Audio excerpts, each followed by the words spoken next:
The vast darkness of space stretched endlessly before the scout ship Dawn Seeker as it glided through the uncharted regions of the Orion Arm. The ship's sophisticated sensors continuously scanned the surrounding space, searching for anything unusual or noteworthy. Senior Scout Commander Jai-Ho Lee sat in his command chair, his experienced eyes fixed on the holographic displays that filled the bridge with a soft, blue glow. The ship had been mapping this sector for 3 standard months, and most of the crew had settled into the monotonous routine of deep space exploration. That was until the sensors picked up something extraordinary.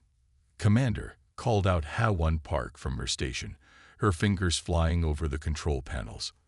"I'm detecting unusual energy signatures from the 3rd planet of this solar system." Jai-Ho straightened in his chair, his attention fully focused on the new data streaming across his personal display. The readings were unlike anything he had seen in his 30 years of space exploration.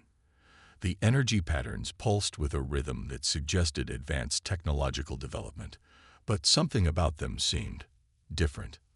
"Run a full spectrum analysis," he ordered, rising from his chair to stand behind HFY's station, "and give me a historical comparison with our database."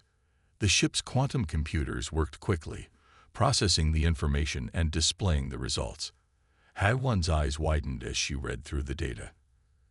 "Commander, these readings, they're unlike anything in our database," she said, adjusting her uniform's collar nervously. "The energy patterns suggest advanced quantum manipulation, but—" She paused, double-checking her readings. "But what, Commander Park? According to our preliminary scans, this civilization has only been technologically active for less than 3 centuries. That's impossible by all known development patterns." Jai-Ho leaned closer to the display, his weathered face reflecting the soft glow of the holographic readouts. "Show me their technological progression timeline."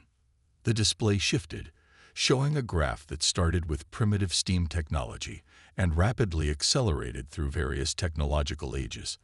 The line of progression was nearly vertical compared to the gradual slope seen in other civilized species development. "They went from basic combustion engines to quantum manipulation in less than 300 years, HFY whispered, her voice filled with disbelief. "Our own species took nearly 2,000 years to make the same progress." Jai-Ho walked back to his command chair, his mind racing with the implications. This discovery could change everything they thought they knew about civilizational development. "Begin passive observation protocols. I want detailed scans of their communication networks, energy distribution systems, and orbital installations." The bridge crew worked silently, gathering data as their ship maintained a safe distance from the solar system. Hours passed as they built a clearer picture of what they were dealing with. "Commander," HFY called out again, her voice tense, "we're picking up their communications now. They call themselves humans, and their planet is Earth." Jai-Ho watched as images began flowing across the main viewer, cities that sprawled across continents, orbital stations that served as gateways to the stars, and vessels that utilized principles of physics his people had only theorized about. "How did we miss them?" he wondered aloud. "A civilization this advanced should have been detected years ago." "Sir," another officer spoke up, "it appears they developed along a completely different technological path than any known species. Their approach to physics, engineering, even their basic scientific principles, they're all different from what we consider standard." Jai-Ho sat back in his chair, considering the gravity of their discovery. This wasn't just another primitive species taking its first steps into space. This was something unprecedented, a civilization that had blazed its own trail to the stars, developing technologies and theories that even the Confederation had never considered. "Commander Park," he said finally, his voice firm with decision, "prepare a priority transmission to the High Council. Classification level: Omega." HFY's hands froze over her console. Omega-level communications were reserved for discoveries that could fundamentally change the Confederation's understanding of the galaxy.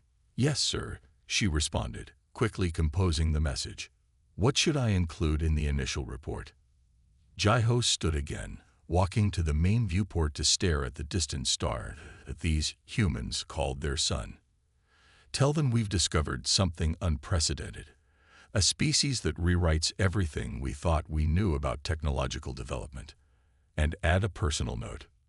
Sir, add that I believe we're about to witness the beginning of a new era in galactic history. He turned to face his crew, his expression serious. What we found here today isn't just another civilization to add to our database. We found something that could change everything. As the message was encoded and transmitted through subspace, Jiho returned to studying the data flowing in from their sensors. The humans' history was fascinating, filled with conflicts and cooperation, failures and triumphs, all driving them forward at an unprecedented pace. Continue monitoring, he ordered. I want to know everything about them before the Council's response arrives. He had a feeling the next few days would be the most important of his career, and possibly the most significant in Confederation history. In the Grand Hall of the Confederation's Central Command, silence fell as High Counselor Sun Mei Kim activated the holographic display. The massive chamber, with its soaring crystal ceilings and gleaming metal walls, housed over 300 of the most influential members of their civilization. Today, they would learn about a discovery that would shake their understanding of the universe.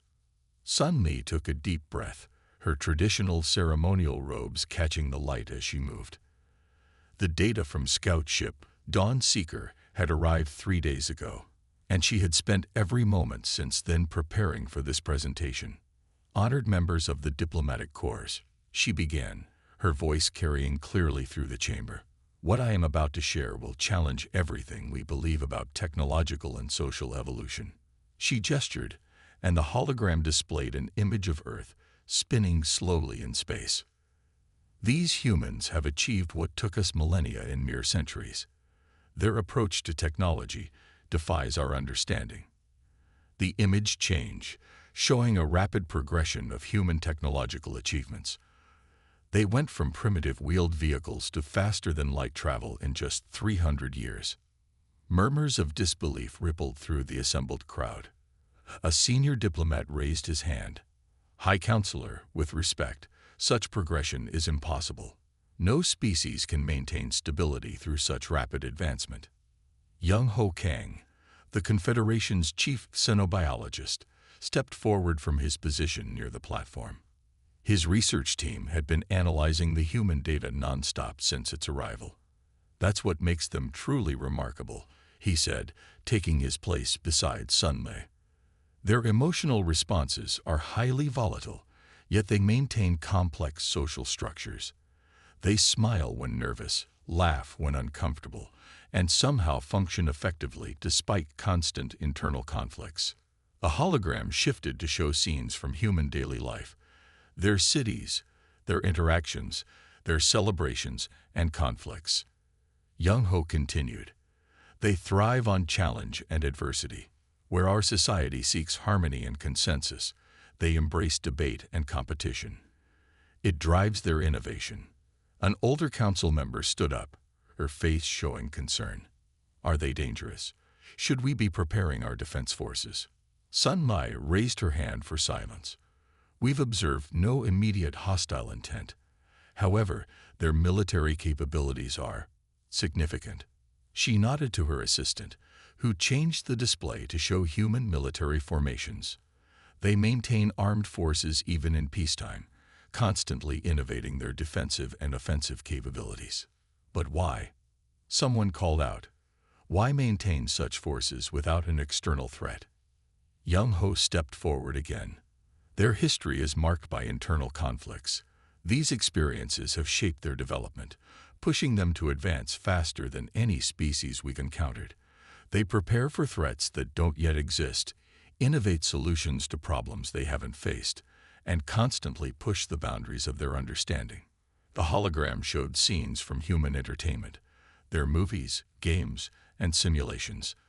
They even create fictional scenarios of contact with alien life, preparing their population for the possibility of our existence long before they had proof we were real.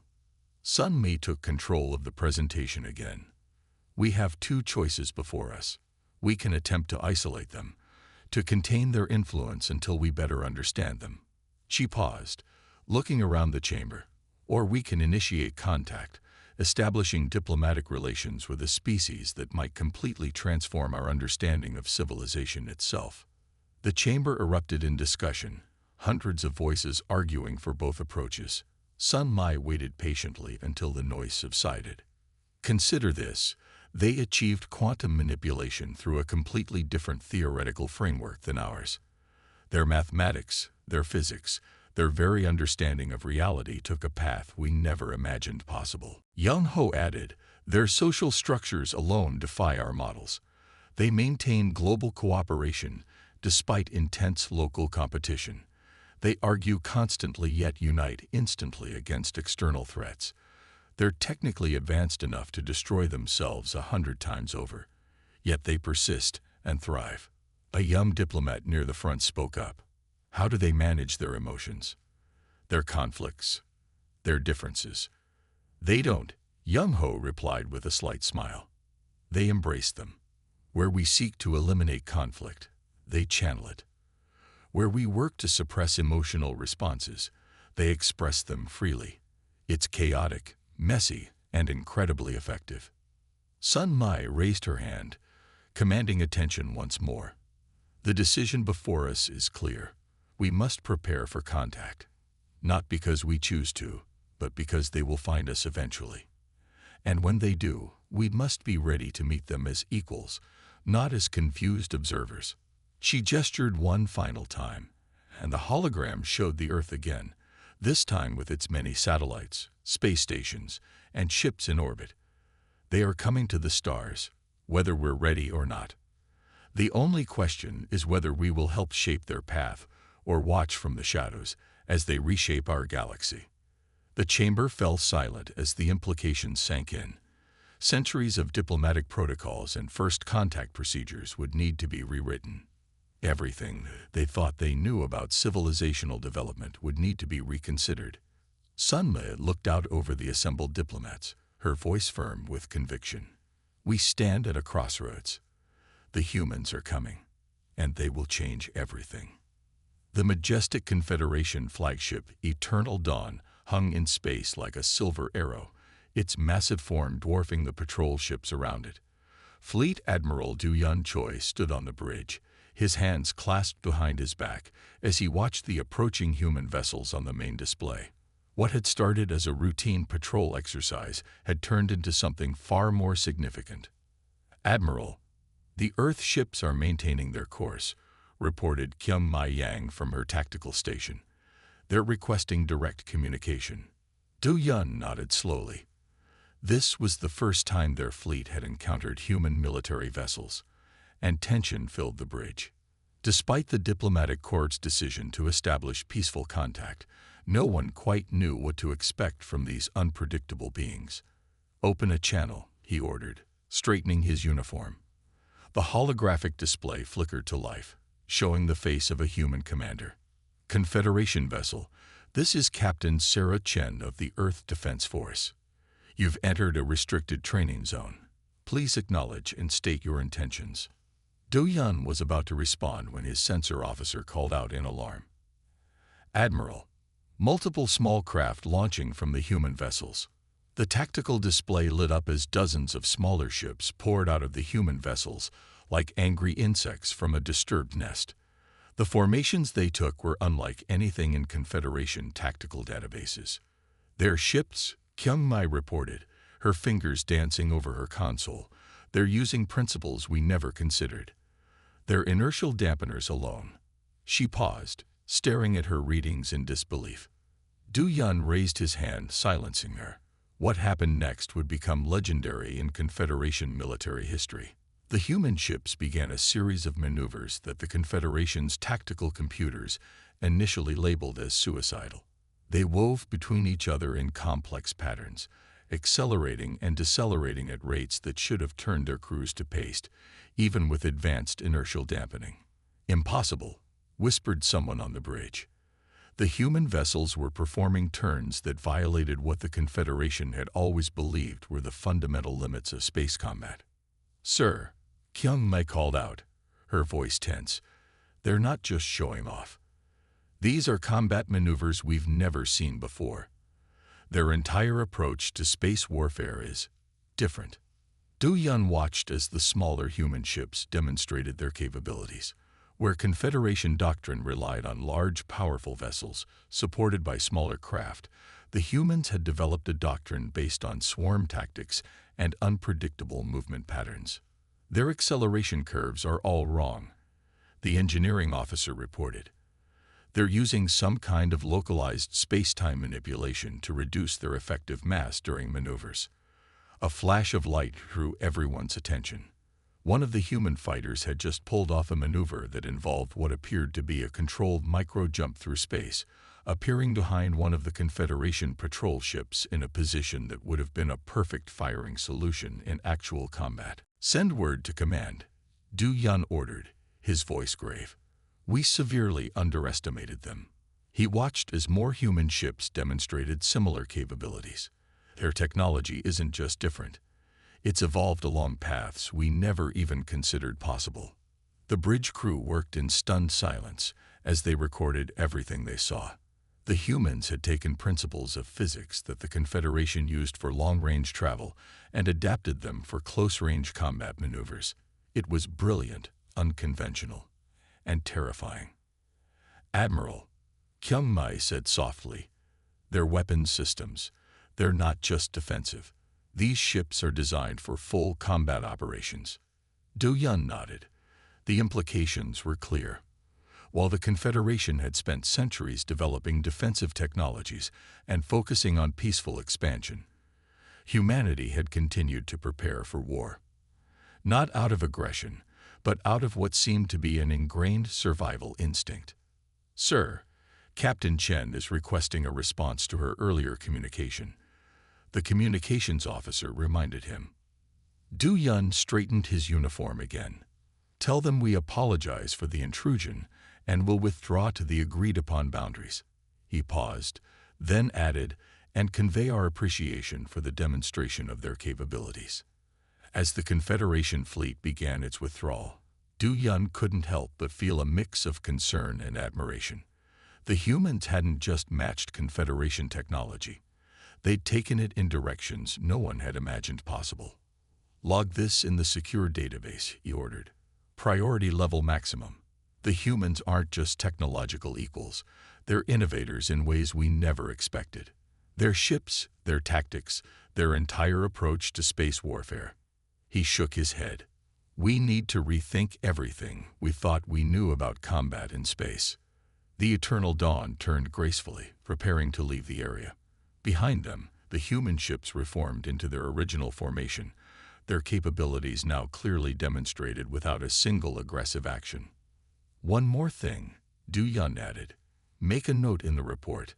Any future military engagement with human forces should be avoided at all costs. They don't just think differently, they fight differently. And that makes them the most dangerous potential adversaries we've ever encountered." The research center's quantum processing lab hummed with energy as Dr. Min Seo-baek pored over the newly received data streams from Earth. Her fingers moved rapidly across multiple holographic interfaces, each displaying different aspects of human scientific achievement. The soft blue glow of the displays reflected off her wide, amazed eyes as she absorbed information that challenged everything she thought she knew about physics. Research Director Ta Wusong entered the lab, noting how Min Seo had barely moved from her station in the past 12 hours. Empty nutrient packets and cooling cups of stimulant beverages littered her workspace, clear signs of a scientist deep in discovery mode. "Dr. Baek," he called out softly, not wanting to startle her. "Have you found anything significant in the human databases?" Min Seo looked up, her face glowing with excitement. "Significant?" "Director, their quantum theories." She gestured to the displays around her, bringing up complex mathematical formulas. They approached the fundamental laws of physics from an entirely different perspective. "Look at this." She pulled up a comparison display showing the Confederation's standard model of quantum mechanics alongside the human version. "Where we built our understanding from the macro level down, They started from the quantum level and worked up. Their entire framework is different, but it works. It works even better than ours in some areas. Taiwu studied the displays. His own scientific curiosity piqued. Show me their practical applications. Min Sio's fingers danced across the interface, bringing up schematics for human quantum computers. They don't just theorize, they build. Their quantum computers use principles we never even considered. They're achieving computational densities that our models said were impossible. And their artificial intelligence development. Tawu asked, noting a particularly interesting section of data. Min Sio's eyes lit up even more. Beyond anything we imagined possible without causing societal collapse. They developed AI alongside their regular technology, integrated it from the beginning, rather than adding it later like we did. Look at this. She pulled up more displays showing the evolution of human AI systems. They created artificial minds that work with human consciousness rather than trying to replicate it. Their AIs think differently than humans, and they kept that difference intentionally. It's brilliant. Tawu leaned in closer, fascinated by the data. But how do they maintain stability? Our simulations showed that such rapid AI development would lead to conflict with organic life.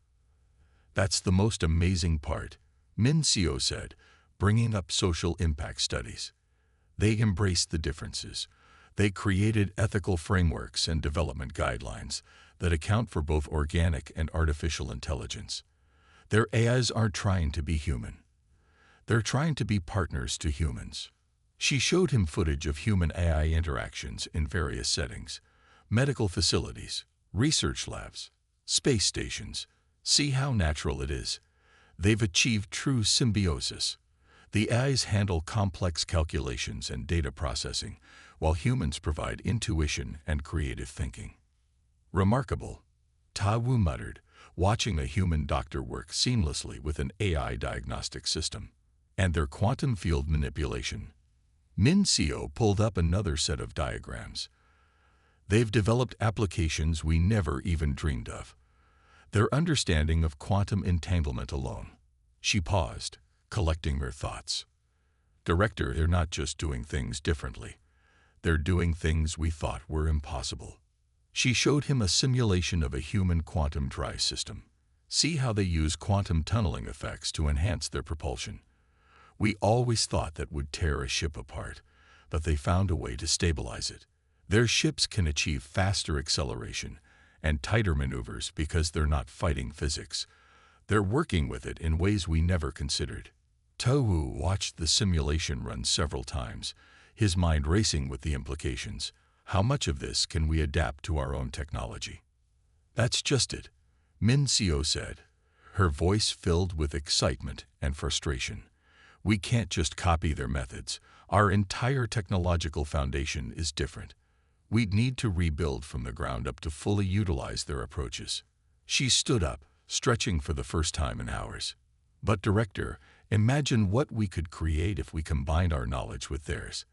Their quantum theories with our energy management, their AI development with our neural interface technology. Tawu nodded slowly, already seeing the possibilities. Prepare a full report for the Science Council. Include your recommendations for potential collaboration projects.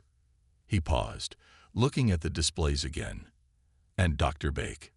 Yes, Director. Make sure to emphasize the potential for mutual benefit.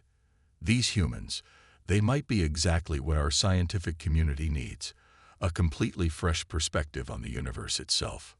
Min Sio nodded enthusiastically, already turning back to her work. As Tawu left the lab, he could hear her muttering excitedly about quantum field theorems and AI neural architecture. He smiled to himself, knowing that the scientific exchange with humans was going to change their civilization forever. And for the better. The emergency alert blared through the Confederation observation post as red warning lights bathed the command center in an ominous glow. Defense Coordinator Hyun-Ki Ryo rushed to his station, his heart pounding as the tactical display showed multiple Ravager warships dropping out of hyperspace near the human colony of New Terra. Status report. he barked, his eyes fixed on the unfolding disaster. The Ravagers were notorious pirates and raiders who struck without warning, leaving only destruction in their wake. No frontier colony had ever successfully repelled a full Ravager assault. His assistant, Jinnah Kwan, quickly pulled up the tactical data. 6 Ravager heavy cruisers and 12 support ships. They're moving into attack formation. She paused, checking the additional readings.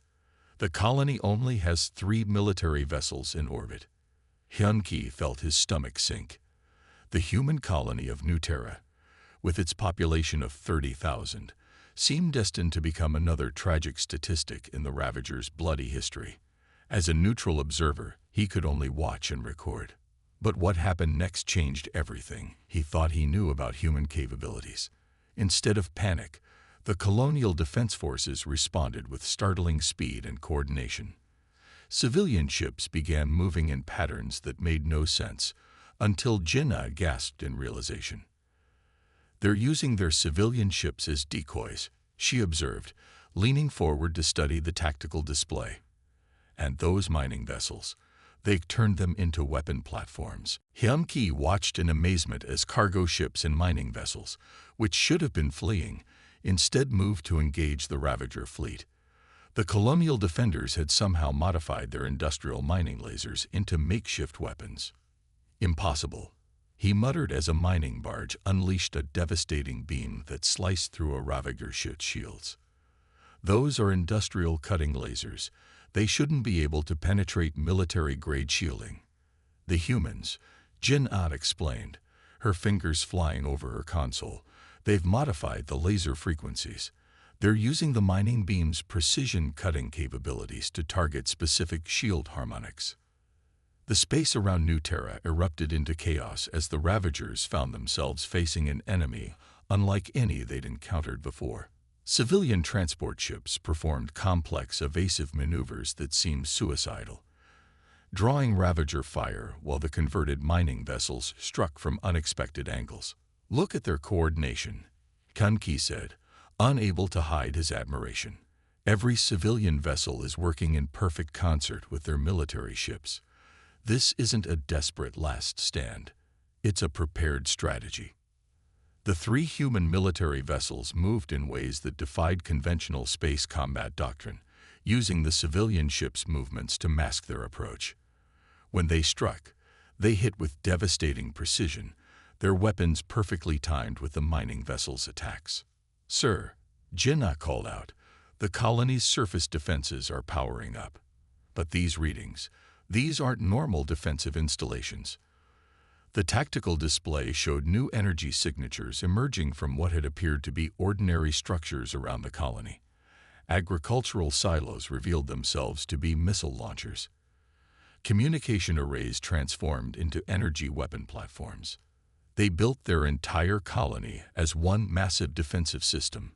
Hyun-Ki realized, every structure serves both civilian and military purposes. The Ravager fleet, caught completely off guard by the unconventional defense, began taking heavy losses. Their traditional tactics proved useless against an enemy that refused to follow any normal combat doctrine. "Sir, look," Jinnah pointed to a new development. "The civilian ships are using their cargo holds to deploy some kind of defensive field. They're creating a web of interference that's disrupting the Ravagers' targeting systems." Hyun-Ki watched as the human defenders systematically dismantled the Ravager fleet. What should have been a simple raiding mission had turned into a complete rout. The remaining Ravager ships, their formation shattered and their confidence broken, began retreating. "Send a priority message to command," Hyun-Ki ordered, his voice filled with newfound respect. "The humans don't just adapt to threats, they prepare for them in ways we never imagined possible. Every piece of their infrastructure, every civilian vessel, every mining operation, it's all designed to transform into a defensive network at a moment's notice." As the last Ravager ships flowed into hyperspace, Hyun-Ki and Jinnah watched the human colony return to its peaceful appearance. Mining vessels resumed their industrial operations. Cargo ships continued their regular routes. It was as if the battle had never happened. How many other colonies are built like this? Jinnah wondered aloud. How many other seemingly peaceful human settlements are actually fortresses in disguise? Hyun-Ki shook his head slowly. That's what makes them so remarkable. They don't build for war or peace. They build for both simultaneously. Every tool is a potential weapon, every civilian and potential defender. He paused, adding a final note to his report. The Ravagers won't be the last to learn this lesson. The humans don't just survive attacks. They thrive on them. The Grand Council chamber of the Confederation had never seen such a diverse gathering. The traditional crystalline hall, with its soaring arches and ancient symbols, now hosted not only the usual Confederation representatives, but also a delegation of humans. Council Speaker Hejun Moon stood at the central podium, looking out over the assembled crowd with a mix of anticipation and nervousness. The past 6 months of interaction with humans had shaken the Confederation society to its core. Now, as he prepared to address this historic joint session, Hejun knew his words would echo through generations to come. Honored representatives of both our great civilizations, he began, his voice carrying clearly through the chamber. We stand at a crossroads. For 10,000 years, the Confederation has followed the same path, built upon the same foundations of order and hierarchy. We believed our way was the only way to achieve stability among the stars. He gestured to the human delegation, where diplomats sat alongside scientists, soldiers next to civilians, an arrangement that would have been unthinkable in traditional Confederation meetings. The humans have shown us that our rigid hierarchical structure has limitations we never acknowledge. Their concepts of individual rights and democratic representation offer solutions to problems we've struggled with for generations. Murmurs rippled through the chamber. Some of the older Confederation representatives shifted uncomfortably in their seats. Change did not come easily to a civilization that had remained largely unchanged for millennia. Look around this chamber, Hejun continued, his voice growing stronger. For the first time in our history, we have workers sitting beside administrators, scientists beside politicians. This alone shows how much we've already changed.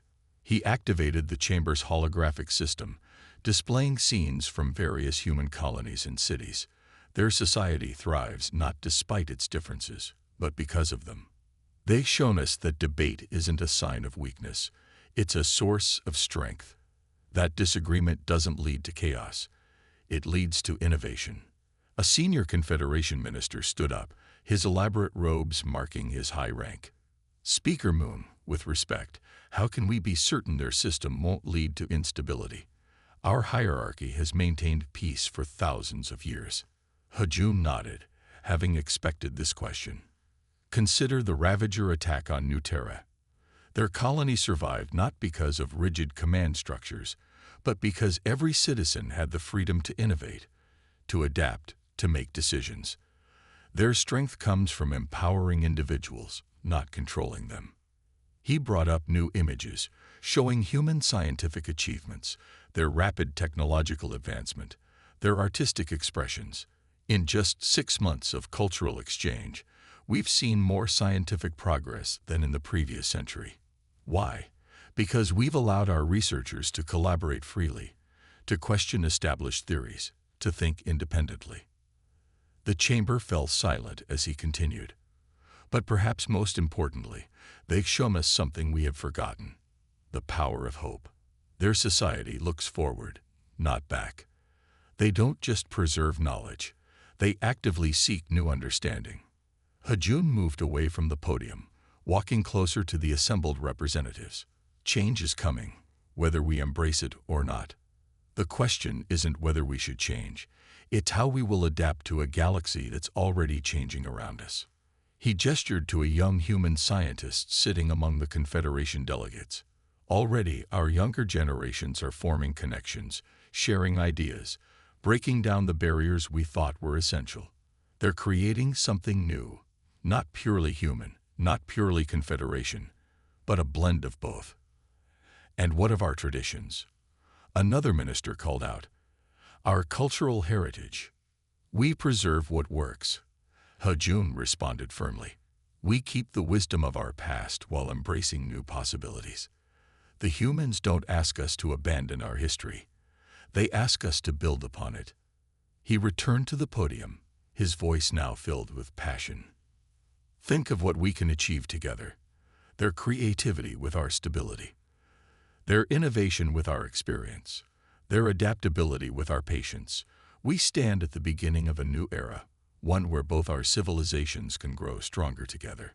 The chamber erupted in discussion, but it wasn't the controlled, formal debate of old. Representatives of both species were engaging directly, sharing ideas, arguing points, exactly the kind of chaos that the old Confederation would have suppressed, but which now crackled with potential. Hajun watched with satisfaction as the old barriers continued to crumble. The humans hadn't just brought new technologies and ideas, they'd brought hope for a different way of living, of governing, of growing. The Confederation was changing, and for the first time in thousands of years, its future was wonderfully uncertain. He picked up his ceremonial staff, the ancient symbol of his office, and smiled as he noticed a young human child asking a Confederation elder about its meaning. The future would be different, but perhaps that was exactly what they needed. The Unity Station hung in space like a shining jewel, its crystalline structures merging seamlessly with human architectural designs. Today, the massive space station served as the meeting point for the most significant diplomatic event in galactic history.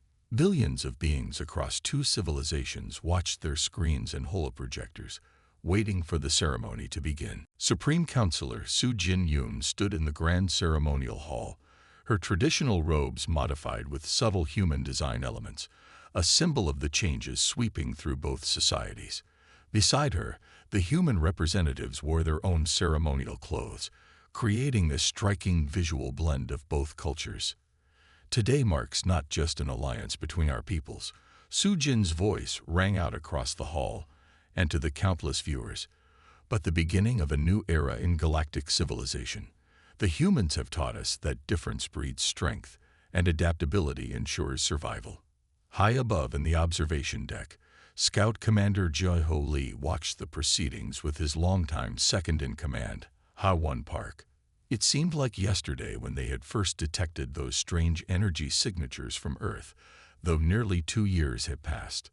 "Did you ever imagine," he asked, looking at the assembled dignitaries below, "when we first detected those strange energy signatures, that we'd end up here?" Ha-won smiled, her eyes fixed on the historic scene. "No, but I'm glad we did. The galaxy will never be the same." "And that," Jae-ho replied, "might be exactly what we needed." They watched as Su Jin raised the ceremonial pen, an ancient Confederation artifact, now modified with human technology to record the signing in both digital and physical forms simultaneously. The moment symbolized everything the new alliance stood for, tradition enhanced by innovation. With this agreement, Su Jin continued, "We forge not just a political alliance, but a commitment to a shared future. Our scientists will work together. Our ships will protect each other's worlds.